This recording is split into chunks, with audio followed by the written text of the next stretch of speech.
Croeso chi yma unwaith eto ar fore Sul I wasanaeth Capel y Ffynnon. Fel y gwelwch chi, da ni ddim yn y capel bore yma unwaith eto. Mae yna waith atgyweirio'n digwydd yn yr adeilad ac felly da ni yn darlledu o'n cartrefi.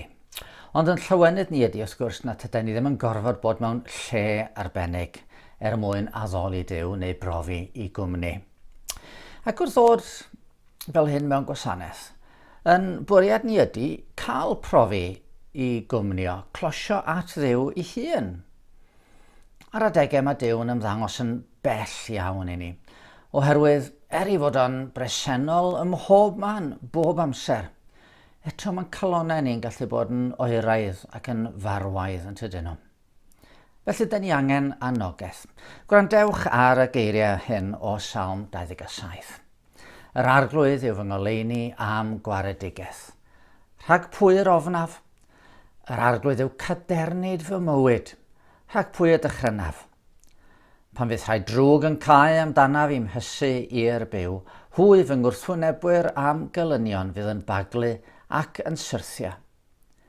Pe bai byddin yn gwesyllu im herbyn, nid ofnau fy nghalon. Pe doi rhyfel ar fy ngwarthaf, eto, fe fyddwn yn hyderus. Un peth a ofynnais gan yr arglwydd. Dyna rwyf yn ei geisio cael byw yn hir arglwydd holl ddyddiau fy mywyd, I edrych ar hawddgarwch yr arglwydd ac I ymofyn yn ei demo. Oherwydd fe'n ceidw yn ei gysgod yn ei ddadfyd, am cuddio I mewn yn ei babell, am codi ar graig. Felly thema'r gwasanaeth heddiw wedi sut da ni'n gallu closio at Dduw. Sut agwedd sydd fod yn ein calonau ni wrth I ni ddod at y fo. Trwy ryfedd o technoleg, da ni hefyd yn cael closio at ein gilydd yn dydyn ni yn bod ni ar wahân. Dwi'n yn gwybod amdanoch chi, ond dwi yn edrych ymlaen at fod yn rhan o gynulleidfa pan da ni'n cael dod at ein gilydd unwaith eto. Ac dwi'n yn gwybod pryd gawn ni'n neud o, dwi'n edrych ymlaen at gael canu. Canu mawl efo nifer o rai eraill. Wel, mae'n hemyn gyntaf ni yn adlewyrchu'r hireth hwn am gael bod gyda thyrfan canmol yr arglwydd. Am dafodau fil ar gan i'n prynwr I roi mas, fawl a gogoniant farglwydd glân. Gorchestion mawr ei ras.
Fy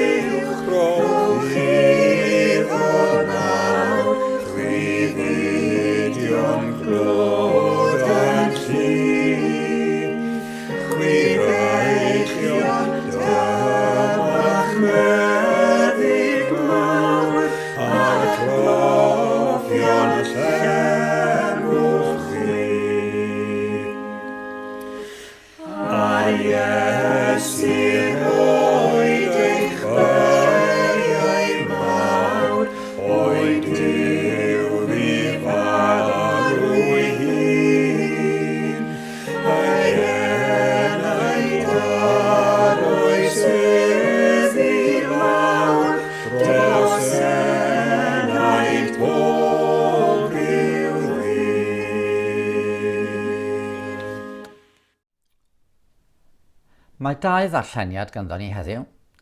Daw'r cyntaf o'r Hen Testament, o lyfr cyntaf Brenhinoedd, lle mae Solomon wedi peri bod teml yn cael ei godi yn Jerusalem mwyn i bobl gael cyfarfod â Duw.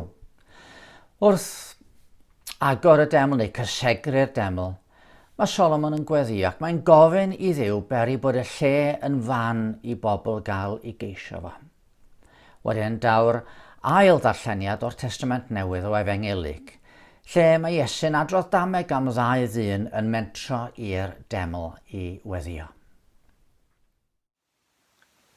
Yna, safodd Solomon o flaen allor yr arglwydd yngwydd holl gynulleidfa Israel, ac estynodd ei ddwylo tua'r nef, a dweud, O arglwydd Dduw Israel, nid oes Duw fel tydi yn ei nef uwchben nac ar y ddeiar lawr, yn cadw cyfamod ac yn ffyddlon i'th bobl sy'n dy wasanaethu a'i holl galon. Canis cedwais da ddewid i'th was Dafydd fy nhad. Heddiw cyflawnais ath law yr hyn a ddewais ath enau. Yn awr, felly o arglwydd Dduw Israel, cadw'r addewid a wneithost i'th was Dafydd fy nhad, pan ddwedaist. Gofalaf na fyddi heb etifed i eistedd ar orsedd Israel. Dim ond i'th blant wyliau ffordd am gwasanaethu fel y gwneithos ti. Yn awr, felly, o Dduw Israel, safed y gair a lefaraist wrth dy was Dafydd fy nhad. Ai gwir yw y preswyliad Duw ar y deiar? Wele, ni all y nefoedd na nef y nefoedd dy gynnwys. Pa fain llai y tŷ hwn a godais? Eto, cymer sylw o weddi dy was, ac oedd ei syfiad, o arglwydd fy Nuw, gwrando ar fy llef, ar weddi y mae dy was yn ei gweddio heddiw ger dy fron. Bydde dy lygaid, nos a dydd ar y tŷ y dywedais amdano, fy enw a fydd yno. A gwrando'r weddi y bydd dy was yn ei gweddio tua'r lle hwn. Gwrando hefyd ar ddeisyfiad dy was at bobl Israel, pan fyddant sy'n gweddio tua'r lle hwn. Gwrando yn y nef, lle rwyt yn preswylio, ac o glywed, maddau. Efengelig, pennod 18, adnodau 9 i 14, lle mae Iesu yn adrodd dameg. Dywedodd hefyd y dameg hon wrth rai oedd yn sicr ei bod hwy ei hunan yn gyfiawn ac yn dirmygu pawb arall. Aeth dau ddyn i fyny i'r deml i weddio, y naill yn Phariseiad a'r llall yn gasglwr trethu. Safodd y Phariseiad wrth o'i hun a gweddio fel hyn. O Dduw, yr wyf yn diolch i ti am nad wyf fi fel pawb arall, yn rheibus, yn anghyfiawn, yn odinebus, na chwaith fel y casglwr trethu yma. Yr wyf yn ympryddio ddwywaith yr wythnos ac yn talu degwm ar bopeth a gaf. Ond yr oedd y casglwr trethu yn sefyll ymhell i ffwrdd, heb geisioch cymaint a chodi ei lyged tua'r nef. Yr oedd yn curo ei fron gan ddweud, O Dduw, bydd drigarog wrth i fi bechadur. Rwy'n dweud wrthych, dyma'r un a aeth adref wedi ei gyfiawnhau, nid y llall, oherwydd darostyngu'r pob un sy'n ei ddyrchafu ei hun, a dyrchefur pob un sy'n ei ddarostwng ei hun.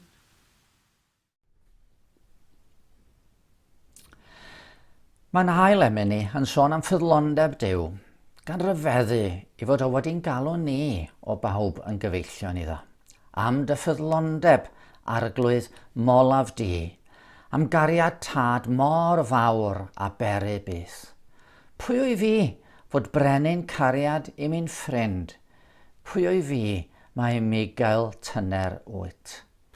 Mae'r gitgan yn dweud, gwyddos ti fy holl ffyrdd, ond dy gariad sy'n parhau, a phan gofiaf hyn i gyd, o, Mae nghariad i'n dyfnhau.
Mae braf cael eich cwmni chi i'r plant unwaith eto.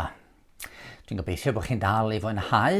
Mae'r wsos dwytha yma dwi'n siŵr wedi bod yn braf i chi. Ac da chi'n mwynhau cael bod nôl yn yr ysgol rhai ohonoch chi a gweld ffrindiau ac athrawon. O! Sori, sgysodwch fi am munud bach.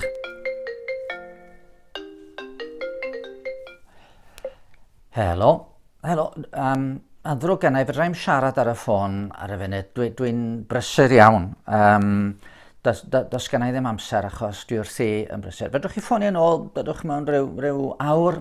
Oce, iawn, diolch fawr iawn. Reit, tara. O, mae ddrwg iawn gennau am hyn. Mae'r ffôn mae'n gallu bod yn niwsans weithiau, yn dydy.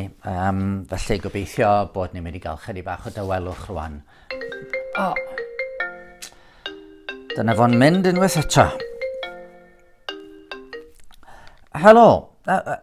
Mae'n ddrwg iawn gennau. Dwi'n brysur iawn ar y funud. Dwi wrthi yn recordio, dwi'n recordio gwasanaeth ar gyfer y Sul. Felly, os gwelwch chi fod yn dda, fedrwch chi ffonio yn ôl rhyw amser arall.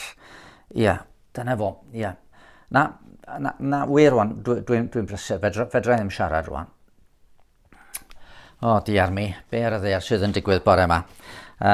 Sori am hynna. Anyway, fel o'n dweud, mae rhai o chi'r wsos yma, da chi wedi bod yn... unwaith eto, diar mi. Helo. Drychwch, dwi ddim eisiau prynu ffenestri newydd i'r tŷ. Mae gynnon ni ffenestri iawn yn y tŷ, maen nhw'n rhoi plastig, dyn nhw ddim yn mynd i bydru, a maen nhw'n wyn ac yn neis. Wir rwan, sori, fedra i'm siarad. Tara. Ma'n ddrwg gen i. Hen drafferth ydy pan mae rhywun yn torri ar draws a dwi'n e'n brysur iawn. A dwi'n... Pwy sy'n rwan? Helo! Sori cariad, sori. O'n i'n mynd all ma ti sydd yna. Mae'r ffôn ma di bod yn mynd a dwi di bod yn trio recordio stori plant ar gyfer y sil ac felly dyna pam o'n i'n flin. Na i dyffonio di nôl pan dwi di gorffen. Iawn cariad, iawn, tararon. O diar, dwi'n gobeithio mod i ddim mewn trwbl rwan, ateb yn gas yn de. Ond efo, be oedd yn digwydd fan'na? Wel, o'n i'n brysur, dwi'n brysur. A rhaid torri ar draws a fi ddim efo amser i siarad efo nhw. Wel, ar adegau, da ni yn brysur iawn ydyn ni. Falle bod chi wedi ffeindio yn ystod yr wythnosau dwytha yma bod chi eisiau siarad efo dad neu mam achos bod chi adre trwy'r amser, a maen nhw'n brysur yn gwneud i gwaith ac felly dyn nhw ddim efo lot o amser i wrando arno chi. Wel, pan da ni'n sôn am Dduw, ydy Dduw yn brysur. Da ni'n gweddio, da ni'n cael siarad efo Dduw, dydyn ni. Dyna be di gweddi, cael siarad efo Dduw, gofyn iddo fo am pethau sydd yn poeni ni, diolch iddo fo am yr holl bethau da da ni'n gael. Gofyn iddo fo faddau ni pan da ni wedi gwneud pethau drwg. A weithiau, da ni falle'n meddwl, wel, mae Dduw'n brysur yn dydi. Mae'n gorfod gofalu am yr holl fyd. Mae'n gorfod gofalu am bawb. Sgynno fo amser i wrando ar bawb. Dwi ddim yn bwysig ydi am mynd i wrando arna i. Ond mae'r Beibl yn dweud na tydi Duw byth yn rhy brysur i wrando arno ni. Da ni'n gallu cael llygyd, a da ni'n gallu dechrau siarad efo fo, a mae yma yn gwrando arno ni bob tro.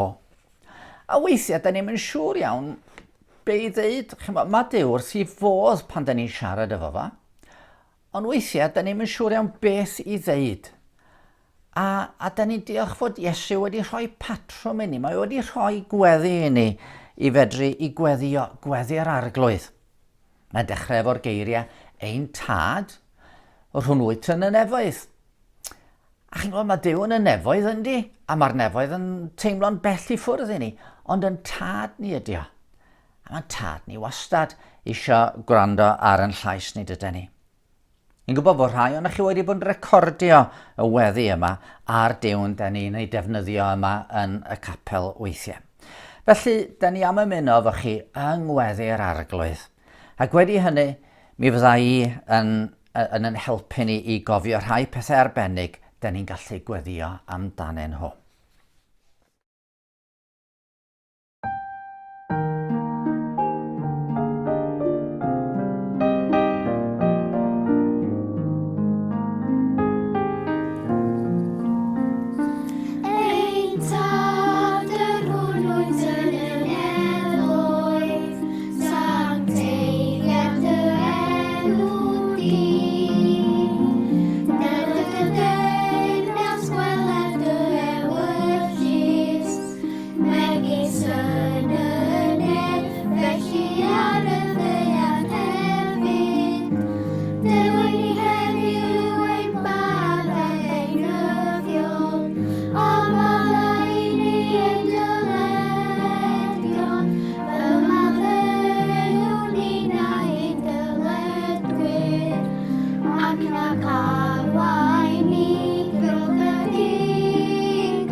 Can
Diolch i'r plant am yn harwain ni. Gadwch i ni barhau i weddio. Arglwydd yn Duw, den ni'n diolch dy fod ti yn ddiw trigarog a graslon ac y gallwn ni ddod ato ti bob amser. Does dim un cais yn rhy anodd i ti i'w ateb. Does dim un dim fedrwn ni ofyn sy'n rhy fach i ti gymryd sylw ohono fo. A da ni'n diolch yn bod ni'n gallu dod ata ti trwy Iesu Grist. Oherwydd feiddiau ni ddim dod fel arall, yr wyt ti'n dda, yr wyt ti'n sanctaidd, yr wyt ti'n ogoneddus, a nynne o ddiwn tad mor fach ac mor aml wedi crwydroddi wrth dy ffyrdd di. Felly wrth blygig a dyfron y bore yma, da ni'n diolch i ti, yn bod ni'n cael dod trwy heiddiant Iesu a fe farw ar y groes, mwyn i ni gael byw. A da ni'n ddiolchgar o ddiwn tad fod y pris dalodd Iesu yn clirio'n holl feia ni i gyd. Wrth ddod fel hyn, da ni yn gweddio ddiwn tad ar ei ti eto, edrych arno ni mewn trigaredd, edrych ar yn byd mewn trigaredd. Da ni'n cofio ddiwn tad fod cymaint o anghenion yn parhau yn y byd. Da ni ddiolchgar bod y rheolau yn llacio chydig bach yn y gwlad wrth i'r feirws yma leihau, ond o ddiw, da ni'n ymwybodol bod ni'n dal mewn lle anodd iawn, a da ni'n gofyn am ddoethineb i arweinwyr y gwledydd, yr arweinwyr yn San Steffan, a'r arweinwyr yn y Senedd yng Nghaerdydd.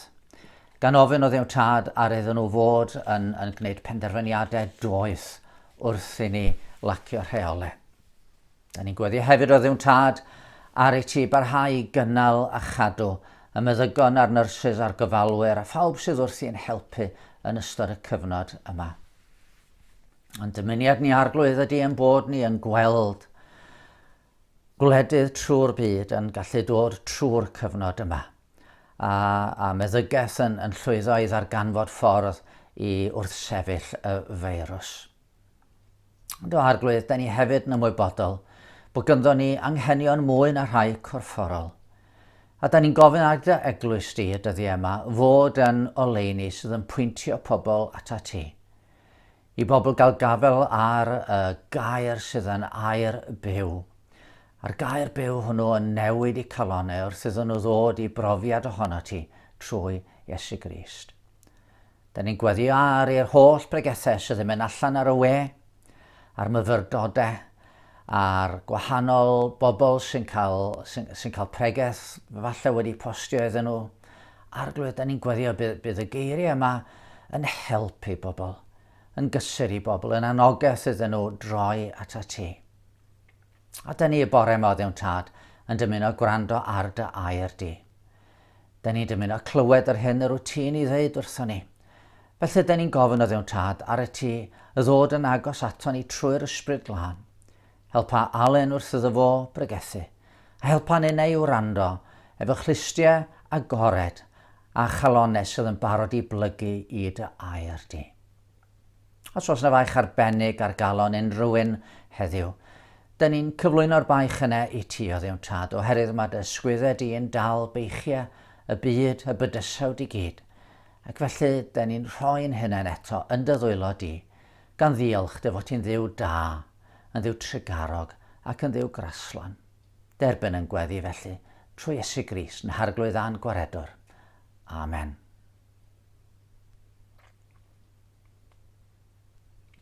Wel, da ni falch heddiw o gael croesawu Alun Thomas i'n harwain ni i fyfyrio yng Nghaerdydd. I rai o chi sydd ddim yn ei adnabod, mae Alun yn wreiddiol o Gaergybi, a da ni yma yng Capel y Ffynnon wedi mwynhau i dipyn o'i gwmni o dros yr ychydig flynyddoedd diwethaf yma. Mae hefyd wedi gwneud ymchwil manwl i un o lyfrau yr Hen Testament, ond rwan mae o yn gynorthwyr gweinidogaethol yng ngofalaeth Rhos y Gad Llanfair Pwll. Llynedd briododd a gwawr, ac mae'r ddau yn disgwyl dod yn dri yn ystod y dyddiau neu'r wythnosau nesaf yma. Felly, da ni'n gweddio bod Duw ni cynnal nhw, ond hefyd, da ni ddiolchgar fod Alun di rhoi'r amser i bregethu i ni. Cyn iddo wneud hynny, da ni am ganu emyn arall, sy'n sôn am yn gobaith fel dilynwyr Iesu. Yn Iesu Grist mae'n ngobaith llwyr, ein unig bledu a fi. Gwawd y byd, fy rhyddid yw yr iawn ar galfari.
Bore da, mae'n braf cael rhannu gair Duw gyda chi y bore yma.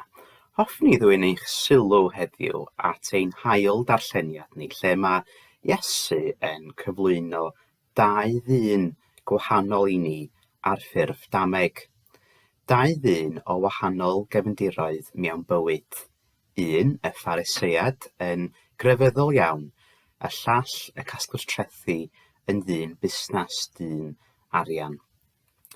Bod yna nifer o bethau sydd yn ymddangos yn wahanol iawn amdan y ddau ddyn yma, mae'r ddau ddyn yn ceisio cysylltiad efo Duw. Maen nhw, y ddau ohonyn nhw, yn mynd i'r deml i weddio. Yn y ddameg yma, mae Iesu yn mynd at wraidd y cwestiwn o sut da ni'n gweld ein hunain, ac hefyd ar ba sail allan ni'n nesau at Duw yn hyderus. Mae'r ddameg yn herio rhai sydd yn cyfri hunan yn gyfiawn ac yn well na phobl eraill.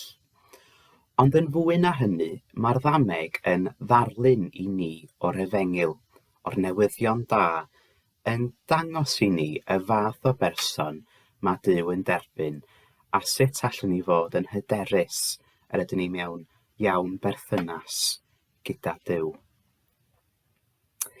Mae'r ddameg wedi ei lleoli o gwmpas yr adeilad mwyaf arwyddocaol i'r Iddewon yn ystod dyddiau Iesu Grist, sef y deml Iddewig. Y deml oedd canolfan ysbrydol y genedl Iddewig, y deml oedd yr adeiladwaith mwyaf amlwg yn Jerusalem. Oherwydd ei arwyddocâd crefyddol, mi roedd y deml hefyd yn hwb masnachol a lleoliad gwleidyddol pwysig hefyd. Yn yr hen fyd, roedd y deml mor drawiadol fel y bu un awdur Groegaidd gyfeirio ato, nid yn unig fel teml, ond hefyd fel caer. Mae Efengyl Ioan yn sôn cymerodd 46 mlynedd i adeiladu'r deml. Yn wir, roedd rhai o furia allanol y deml mor fawr pan ddaru'r Rhufeiniad dŵad 20 mlynedd ar ôl i Iesu llefaru'r dameg yma, ddaru nhw rhoi fyny a drio chwalu rhai ohonyn nhw. Maen nhw yma hyd heddiw, medrwch chi gweld nhw os ydych chi'n mynd ar wyliau i Jerusalem pan dyn ni'n cael mynd. Ond bod y deml yn fan amlwg, mae'n arwyddocaol am lawer o resymau. Mae'n darlleniad o lyfr cyntaf y Brenhinoedd yn atgaffa ni o beth oedd wir bwriad a phwrpas y deml. Adeiladwyd y deml cyntaf o dan Frenhiniaeth Solomon. Dyma'r offeiriaid yn cysegri'r allor ac yna daeth gogoniant yr arglwydd i drigo yn y deml, ac yna'n dilyn hynny, dyma Solomon yn gweddio. O glywson ni rhan o weddi Solomon yn ein darlleniad yn gynharach. Yr hyn sy'n cael ei ddefnyddio tro ar ôl tro yn ei weddi ydy'r ymadrodd gwrando di yn y nef. Mae'n atgoffa sawl sy'n gwrando bod yr arglwydd yn fwy na'r deml ei hun, yn fwy na unrhyw adeilad, yn fwy hyd yn oed na'r nefoedd. Ond roedd y deml wedi rhoi gan Dduw i Israel mwyn cyfeirio sylw y pobl at yr arglwydd, at yr un sy'n gwrando o'r nef. Ac fel mae Solomon yn llefaru, wrth glywed y bydd yr arglwydd yn madda i'r Israeliaid wrth iddynt troi at yr arglwydd mewn edifeirwch. Roedd y deml yn Jerusalem yn fan lle roedd Duw wedi ddewis i Israel i'w addoli, yn arwydd bod Duw gydag Israel ac hefyd yn atgoffa'r Israeliaid mae Duw sanctaidd yw'r arglwydd. Roedd yr holl aberthau a gwasanaethau yn mynd ymlaen yn y deml i fod i atgoffa'r holl pobl gan gynnwys y Phariseiaid o sancteiddrwydd Duw. Hynny ydy bod Duw yn wahanol i'w bobl. Roedd yr Israeliaid tro ar ôl tro yn ei hanes methu cadw gofynion Duw yn ei gyfraith. Yn hytrach yn methu'r safon, yn pechu, yn bobl oedd yn syrthio yn bryn o ofynion cyfiawnder. Ac mae hynny yn achosi pellter rhwng Duw a'i bobl. Ond eto oll, wrth i'r bobl droi yn edifeiriol yn ôl at yr arglwydd, bydd yr arglwydd wedi addo i wrando arnyn nhw a hefyd i baratoi ffordd i adfer berthynas. Felly, yn y ddameg yma, mae'r dau ddyn yn mynd i fyny i safle arwyddocaol iawn o fewn bywyd ysbrydol Israel. Y person cyntaf mae Iesu'n cyflwyno i ni ydy'r Phariseiad. Dwi ddim yn siŵr beth sy'n dod i'ch meddwl chi pan fo rhywun yn sôn am Phariseiad, os unrhyw beth yn benodol, ond mae'n werth ystyried arwyddocâd presenoldeb y dyn yma, Phariseiad, yn y ddameg. Oherwydd, dwi ddim yn meddwl gallwch chi wirioneddol werthfawrogi pa mor syfrdanol, pa mor annisgwyl ydy geiriau Iesu bellach ymlaen yn y ddameg hon, heb ystyried pa mor ddifrifol roedd y Phariseiaid yn cymryd eu crefydd. Yn syml, ystyr Phariseiad ydy un sydd yn gwahanu, yn gwahanu rhwng y sanctaidd a'r bydol. Roeddent efo traddodiadau a dysgeidiaeth ynglyn â sut i ddehongli y gyfraith Iddewig, ac roedden nhw'n ceisio lledaenu eu dealltwriaeth nhw o'r gyfraith i eraill. Roedd yna hyd yn oed wahanol fatha o Phariseiaid, ganddoch chi disgyblion siamau sy'n cael eu portreadu fel rhai'n fwy ceidwadol. Os liciwch chi, tra bod dilynwyr Hillel yn cael eu portreadu fel rhai oedd efo agwedd chydig mwy llac neu cwmpasog wrth ddehongli gofynion y gyfraith. Dwi ddim eisiau gwario gormod o amser ar y pwynt yma, ond yr hyn i gofio am y Phariseiaid yw y ffaith bod y syniad o gyfiawnder yn bwysig iawn iddyn nhw. Roeddent efo concern mawr i wahaniaethu rhwng y sanctaidd a'r bydol mwyn iddyn nhw gallu ennill statws cyfiawnder wrth ddilyn eu traddodiadau i ennill statws cyfiawnder ger bron Duw.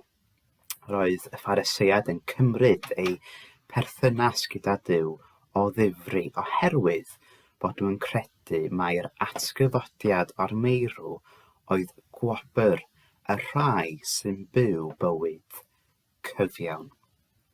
A dyna pam roedd ganddyn nhw gymaint o draddodiadau ynglyn â cadw y gyfraith.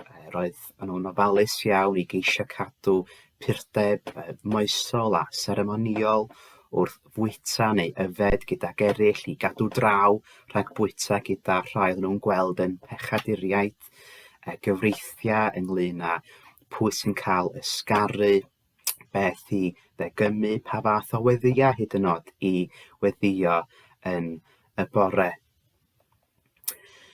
Ond gweitha hyn i gyd, mae Iesu'n dweud, bod nhw yn ofalus i gadw rhai manylion o'r gyfraith, oedden nhw wedi gadael pethau trymach y gyfraith heibio, fatha trigaredd a chyfiawnder a ffyddlondeb. Yn y ddameg yma, mae'r Phariseiaid yn sefyll wrth weddio, ac yna mae'n mynd ati i roi rhesymau dros sail ei hyder ger bron Duw. Mae'n dweud, hyn o Dduw, rwyf yn diolch i ti am nad dwi fi fel pawb arall yn rheibus, yn anghyfiawn, yn odinebus, na chwaith, fel y casglwr trethu yma. A ydych chi wedi trio cyfri sawl gwaith mae'r Phariseiaid yn cyfeirio at ei hun yn y ddameg? Mae weddi yn canolbwyntio ar ba mor dda ydi o'i hun, yn hytrach na diolch i Dduw am beth mae'r arglwydd wedi wneud iddo. Mae'r Phariseiaid yn ymffrostio ger bron Duw am ei burdeb moesol a seremoniol, yn ymffrostio ynglyn â ba mor dda ydi o. Nid oedd y Phariseiaid yma'n gweld ei hun yn rheibus, yn ariangar fel y casglwr trethu. Yna mae'r Phariseiaid yn parhau trwy ddweud rwyf yn ympridio 2 waith yr wythnos. Yn yr Hen Testament, mi oedd o'n arferiad i'r Israeliaid ympridio ar ddydd y cymod neu ddydd Yom Kippur unwaith y flwyddyn. Ond mae'r Phariseiaid yn dangos bod o'n gwneud hynny yn fwy aml, bod o'n fel bethau yn gwneud yn well na beth mae'r gyfraith yn ei ofyn. Ac hefyd mae'n talu degwm ar bopeth a gaf. Mi roedd o'n rhan o'r gyfraith i blant Israel roed o 10 rhan o gynnyrch y tir i'r arglwydd.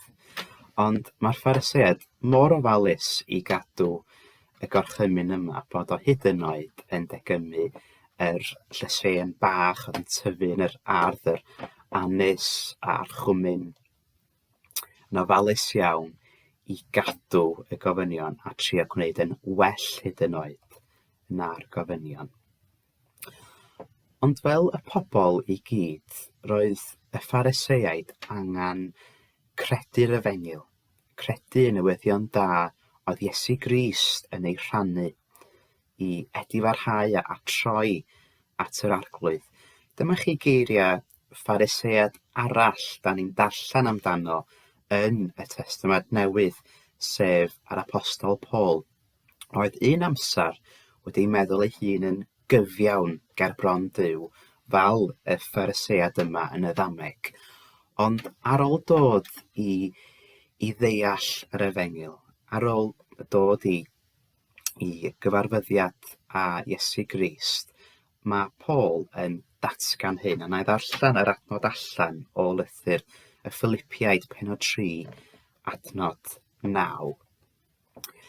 Am cael ynddo ef heb ddim cyfiawnder om heiddo fy hun sy'n tarddu o'r gyfraith, ond hwnnw sydd trwy ffydd yng Nghrist, y cyfiawnder sydd o Dduw ar sail ffydd. Hynny ydy, mae Paul yn ymddiried nid yn ei gyfiawnder ei hun, ond mewn cyfiawnder un arall, sef yr arglwydd Iesu Grist. A dyna sy'n galluogi Paul i ddod ger bron Duw yn hyderus. Ga i ofyn bore yma, beth yw sail eich hyder chi wrth i chi ddod at Dduw mewn gweddi? Ar beth neu pwy da chi'n pwyso arno? Roedd y casglwr trethu yn enwog am dwyllo ac roedd y pobl yn eu casau. Dwi'n meddwl allwch chi cydymdeimlo gyda'r pobl pam roedden nhw yn casau'r casglwr trethu gymaint. Roeddent yn casau y casglwr trethu oherwydd bod y pobl yma yn aml yn cymryd mantais o'r pobl yn ariannol, yn gorfodi nhw dalu mwy mewn trethu mwyn elwa yn bersonol ohonynt, ac yn gwneud hynny gan wybod roedd ganddyn nhw gefnogaeth yr awdurdodau Rhufeinig i wneud hynny. Dim ond i Rufain cael ei siar, roeddent yn fodlon gyda'r trefniadau. Mewn geiriau eraill, roedd y casglwyr trethu yn gweithio i'r llywodraeth Rhufeinig, felly yn cynrychioli'r grym oedd yn cadw yr Iddewon i lawr fel genedl. Ond mae'r casglwr trethu yma yn ymddwyn mewn ffordd efallai chydig bach yn annisgwyl.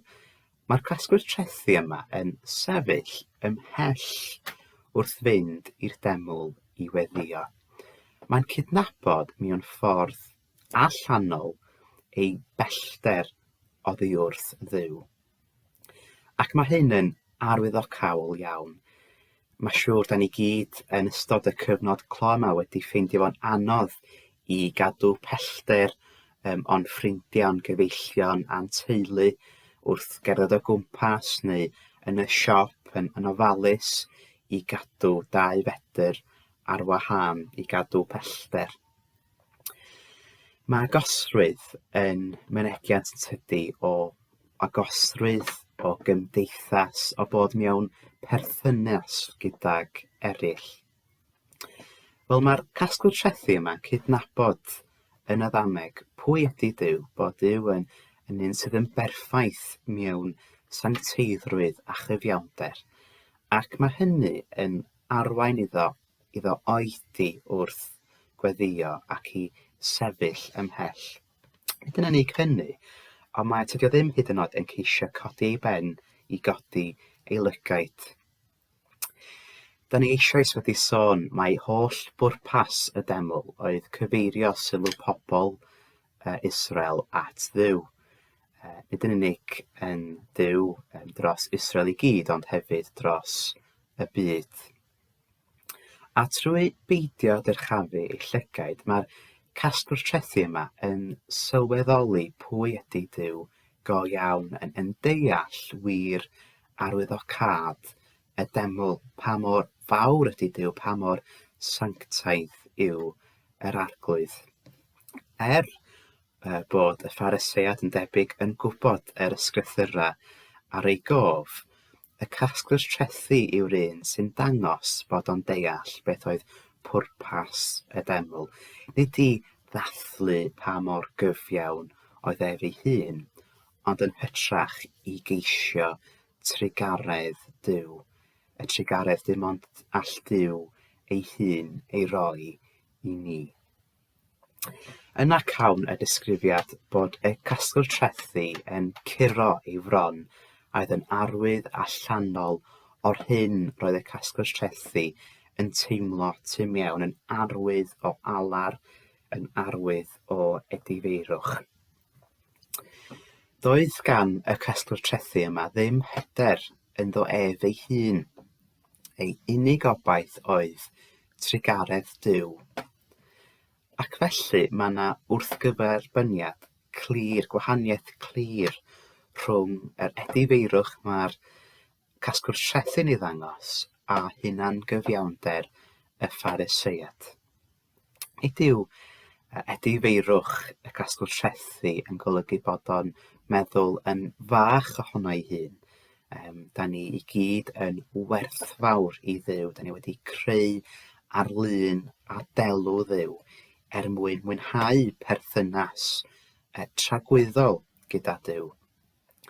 Ond mae edifeirwch y casgwr trethu hefyd yn dangos i ni bod ni methu cyrraedd y nod, da ni methu bod yn berffaith yn ein gyfiawnder ni ein hunan. Ond da ni angen trigaredd Duw, angen maddeuant Duw, angen gras Duw. Mae Iesu yna'n gyhoeddi rhywbeth sydd yn wirioneddol drawiadol, rhywbeth annisgwyl.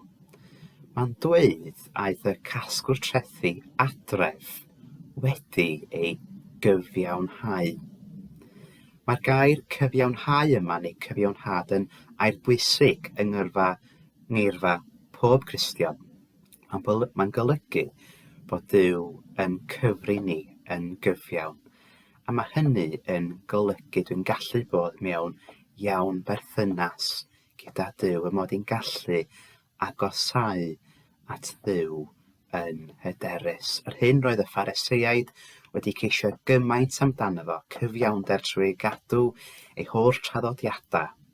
Mewn gwirionedd, mi oedd gan y Phariseiad hwn syniad afreal o'i gyfiawnder ei hun. Oherwydd bod y casgwr trethu yn dibynnu ar trigaredd Duw, fod i'r un sy'n cael ei gyfiawnhau. Mae Iesu'n dweud oherwydd darostyngu'r pob un sy'n ei ddyrchafu ei hun, a dyrchefur pob un sy'n ei ddarostwng ei hun. Mae'r Efengyl yn syfrdanol. Ar un olwg bys ni'n disgwyl i'r Phariseiad gael ei gyfiawnhau, wedi'r cyfan fod i'r un sy'n mynd i gymaint o drafferth i ddilyn y rheola. Ac ar y llaw arall y syniad bod y casgwr trethu yma sy'n dod o y fath cefndir yn gallu cael ei gyfiawnhau yn faen tramgwydd i eraill. Ond y newyddion da ydy hyn bod Iesu Grist yr unig un sy'n gallu sefyll o flaen Duw yn ei gyfiawnder ei hun wedi marw ar y groes mwyn derbyn cosb ein anghyfiawnder ni, ac wedi atgyfodi o'r bedd, o'r meirw, i roi gyfiawnder i bob un ohono ni sydd yn credu ynddo fo trwy ffydd. Wrth roi'n ffydd yn Iesu, ydym cydnabod Iesu fel y ffordd i ni allu bod yn iawn gyda Duw, a trwy hynny meddu ar fywyd tragwyddol. Mae Iesu'n tydi yn sôn bod yr un sy'n cael ei darostwng hefyd yn cael ei ddyrchafu. Ac wrth cydnabod ein anheilyngdod, ein methiant ni, trwy ymddiried yn Iesu, mae Iesu yn ein dyrchafu ni i obaith bywiol, i obaith tos na ddim byd yn y byd yn gallu cymryd ohono fo, bywyd tragwyddol, perthynas bywiol gyda'r arglwydd ei hun. Gai eich annog chi bore yma, os da chi yn Gristion, os da chi yn credu yn yr arglwydd Iesu Grist ac yn dibynnu arno fel eich gwaredwr, gai eich annog chi i beidio cymryd y braint yma o weddio yn ganiataol, gadewch i ni nesau yn aml yn hyderus ger bron Duw fel ein tad. Os nad ydych chi eto yn gwybod Iesu Grist, yn adnabod Iesu Grist fel eich arglwydd a'ch gwaredwr, ga eich annog chi i geisio tregaredd Dduw a holi Gristnogion eraill. Mae modd i chi gysylltu gyda Capel y Ffynnon ar tudalen Facebook neu ar y we. Po bendith arnoch chi. Gadewch i ni weddio. O Dduw ein tad, na fo, dyn ni diolch i ti am y bore yma. Dyn ni diolch i ti am y ddameg hon sydd yn egluro i ni mor glir beth yw'r efengyl. Diolch dy fod ti'n Dduw sydd yn derbyn y rhai sydd yn galaru dros eu pechodan, yn galaru dros y ffaith da ni angen maddeuant, da ni methu cadw dy safonau cyfiawn da perffaith chdi. O arglwydd, da ni'n diolch bod ganddo ni hawl i ddod yn hyderus ger dy fron di trwy ffydd yn dy fab, yr arglwydd Iesu. Helpa ni i garu di yn fwy ac i nesau atat ti mewn gweddi gyda'r hyder hyfryd yma ynddo ti. Yn enw Iesu Grist, da ni'n gweddio. Amen. Gadewch i ni ddiweddu'r gwasanaeth trwy ganu un am yna mawr Pantycelyn o amnerth i dreulio nyddiau yng nghyntethoedd tu fy nhad.